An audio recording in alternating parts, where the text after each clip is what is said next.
All right, part two of our discussion today. We want to take a look. There's been a recent lawsuit filed against several of the dating apps, and it's basically accusing them of, as the apps have evolved, they're more about, the buzzword social media engagement and keeping people on the site or on the app and doing stuff on the app. They're more about doing that, designing the apps to make people want to stay on the app, as opposed to actually finding connections and matching with people and so forth. And it opens up. It's an interesting kind of accusation. It opens up an interesting window in the idea of the dating apps and how they've changed our society and how they've been used and so forth. So, first, before we get into the societal piece, just your thoughts on the accusation, that the dating apps are now more interested in engagement and screen, how long they can keep your eyeballs versus matching, just your thoughts on that. And then also, the monetization of it as well. I'm not surprised. I mean, the part one of this discussion that we just did, we talked about a concept called conflict entrepreneurs. So if they exist in other parts of the internet, why don't they exist in dating apps? And by that, I don't mean they're trying to make conflicts between people that are trying to date, but just this ability of keeping people on your platform to monetize their existence. Yeah. I'm not surprised that tech firms that decided to just go into dating space versus other areas of industry and society are using the same tactics. Those tactics appear to work very well. And so, well, there's a greed involved. There's a greed involved, though, because the dating apps aren't like social media app, or, for example, its stated purpose is for help you waste time and to, kind of just scroll around and stuff. It doesn't have that'd be like if the social media app does that, that's kind of part and parcel. That's what you go to the social media. Like the dating app doesn't, you don't go to the dating app, presumably, to just scroll photos of old classmates. Like you're trying to actually match with you. It'd be like if, Chase made their banking app, something gamified it. You're like, oh, trying to do this. So if you want to get to your money, you gotta. Who says they're not working on that? Don't want to get any ideas. Chase wants me more engaged too with my bank account. I'm sure they want me in and out of there and get my balance below a certain point. They can charge me $25 a month. All that stuff. I'm sure. No. I mean, so again, that gets back to the deception piece. Like if you say you're about something, then presumably you should be about that. And but I agree with you that there's a certain level, absent some other force, whether it be regulatory or competition. These apps have also consolidated in terms of ownership. So that brings in, that lessens competition. Competition would be a guard against this as well in our market system. We're supposed to believe in robust competition. But if you start having only a few players, then, these are the kind of thoughts and mindsets, cutting corners. You get a worse quality product and at a higher prices and stuff. So it becomes, with the trends of the industry, it almost appears like it would have been inevitable. Like, oh, okay, well, you got people on there and they're looking at faces and stuff like that.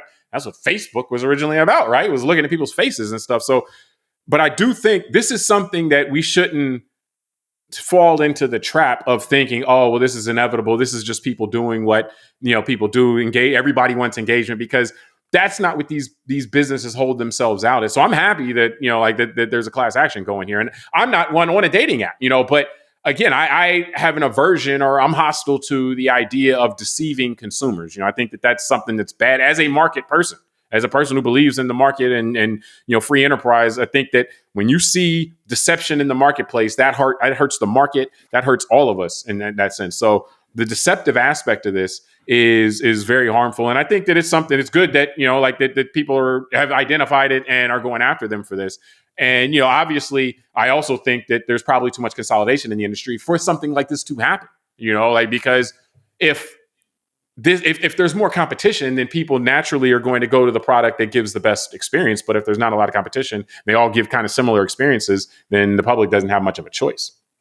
Yeah, this is one where I'm a little bit less sympathetic to the public on this one, because in the end, people are paying for the service of these apps in a lot of examples, or they can get the free version, which may not be as experiential. The article actually talks about a young man who's complaining because he paid $50 a month over the past year. So let's say he paid $600 for a year to get, and he went on 65 dates and none of them panned out. So I'm thinking All right, like you actually did it worked. He went on a lot. That's a lot of dates in a year. 65. I mean, But I don't know that you're supposed to extrapolate industry-wide trends from that one person's experience, though. No, but what I'm saying, the reason why I'm bringing it up is he's complaining. He's complaining that the app sucks and it's all sucks. And I'm just saying, well, it seems to have worked for him. He's just looking at it in a way that it sucks. And even part of the articles stated that. And this is an article, by the way, that we'll have in the show notes. Yeah, and that the highest level of dissatisfaction was amongst women of a certain age who were not paying for the premium service. And so what it made me think of, honestly, was other types of businesses that are similar, maybe not dating apps, and I thought of LinkedIn. You know, I paid for LinkedIn Premium like 2 years ago for 1 year, and I barely used it, so I stopped paying for it. So now when I get the thing and it says, look who looked at you on LinkedIn, and I'm curious who's checking me out on LinkedIn. But every time I go to that now, it wants me to buy the premium package. Mm-hmm. But I don't buy it because I don't use LinkedIn like that. And that's just not how I conduct my business. You're not that sure. Yeah, well, and I'm sure that if I wanted to use LinkedIn, I would have to dedicate my time and bandwidth. I'm sure if I paid for premium and used it a certain way, it would probably benefit my business in a way. But I'm just not there. So it's you can choose to go on a dating app or you can choose to go to a bar or other ways to meet people. And so I just think that we shouldn't be surprised that the tactics used by other players in the internet space and this whole interfacing with people online are being used by these services. That's really my point. Reading this article, I was like, for sure. These people are, signing up for something. You can just sign off it if you don't want it. I agree with you on that. I don't think we should be surprised. I do think, like I said, from a legal standpoint, I do have a problem if it is in fact deceptive in terms of what you're paying for, and whether the design and the concept of whether or not people are getting out of it what they want can be weighed against the concept. And this is a separate issue. Deception versus what I'm about to discuss, which is platform decline, which is a concept that, generally speaking, these tech platforms, when they first start or when they first really get going, they have more features and they're less expensive. And then as they get more established, they get they get less features and more expensive. And I think that's kind of built in. That's kind of a market thing as well. Like that happens as you get more power, as you get more ubiquitous. You got to work less hard to keep people, and then, you can also get into the idea, that just basically these platforms now that we actually were in a unique time in history where for 15 years or 10 years or so, just from a financial standpoint, a lot of these platforms didn't need to be profitable in order to operate. And so now they do. So they're going to have to change their behaviors and so forth. But I think it's an interesting point you raised, and I know we talked about this a bit offline, and I wanted to get you on it here in the show as well.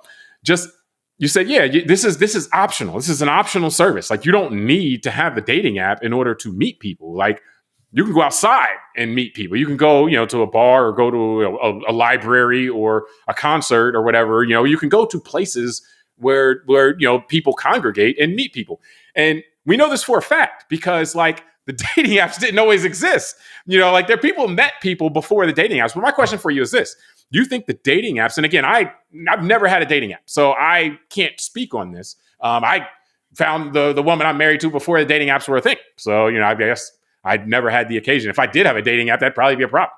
But you're about to step in another landmine. Just keep going.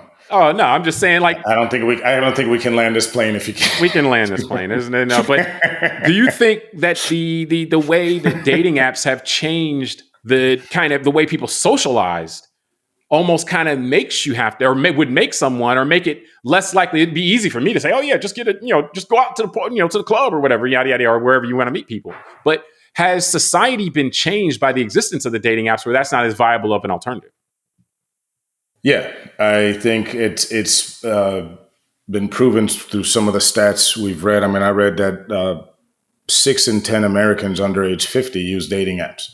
So that's tens of millions of people that are single. That are single. Yeah, so like you said, us married guys shouldn't be on it. So yeah, my wife would have a problem if I was on a dating app, I'm sure, as she should. That's fine. That's what I said. That plane might not be landed that easy. But on a serious note, the answer is that's what I mean. I'm going to assume it's made a change. Just like we've said the internet has changed how we relate to each other greater, in the greater society. So dating, I'm sure, is no different. One of the things that I think is interesting specifically about this case versus many others as relates to internet, social media, how we all interface on it, is this one is really subject to market forces. One of the things in looking, I'll pick on one of the companies, Bumble, which is one of the three major in this space. Their stock price year to date, here we are, like you say, March 19th, not even through the first quarter. Year to date, their stock is down 26%, when the S&P, the broad market is up about 6-7%. Yeah. So they're way underperforming normal capital markets right now. And then since their IPO a few years ago, less than a decade ago, they're down about 84%.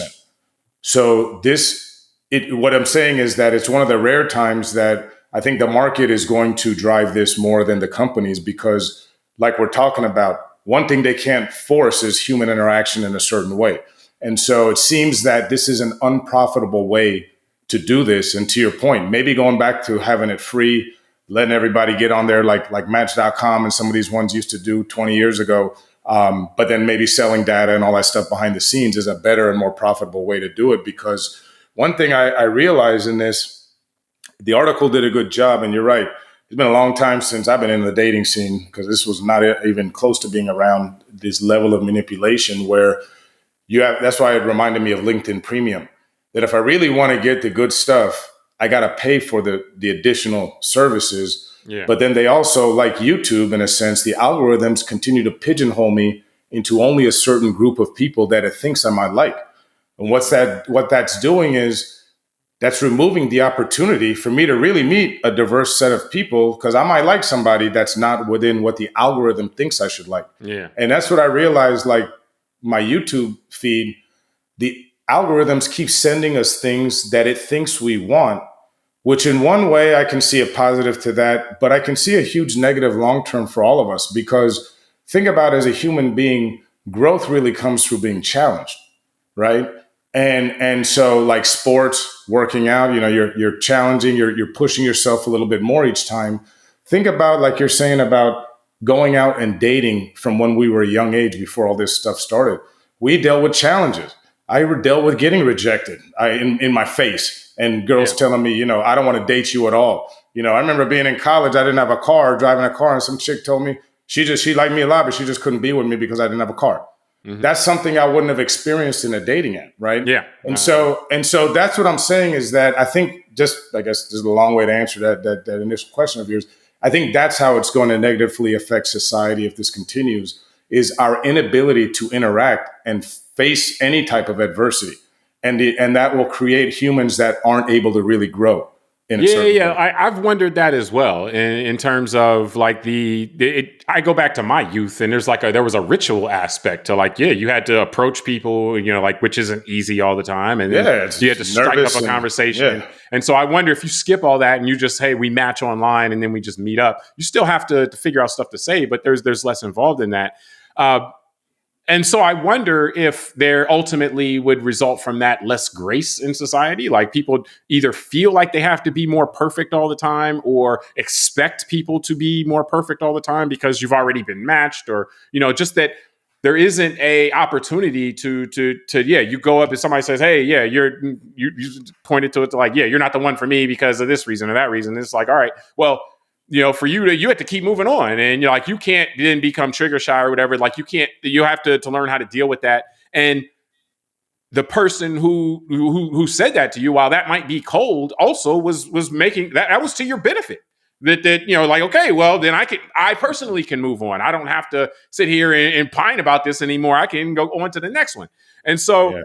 A lot of that motivated me to get a much nicer bike. Hey, man, that's why you're such a big success now. Never again. Yeah, but got me a Schwinn.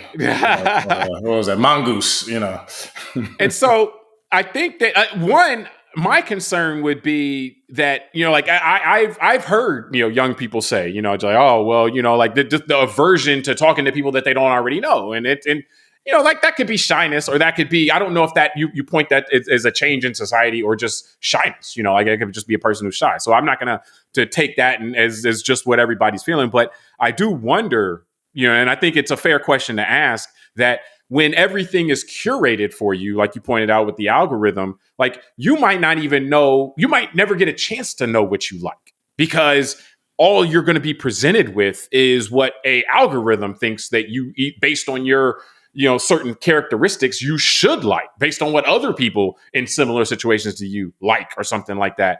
And so there's an experience aspect that it seems like it might narrow. And I mean, not for nothing, it seems like the way that the algorithm would set it up is that you would become to need it, like that you would need that, and that you kind of lose the ability to do it with, to be discerning without it. And so that would be my concern. And that the companies have already started going down this path where they're doing stuff that is deceptive and that isn't in your best interest to try to better monetize you, shows that they're not above that. And so it could become kind of a black hole that you get lost in, and their goal is to keep you there forever. You never get married. You just stay in the dating app for 30 years and, whatever. So something to watch out for.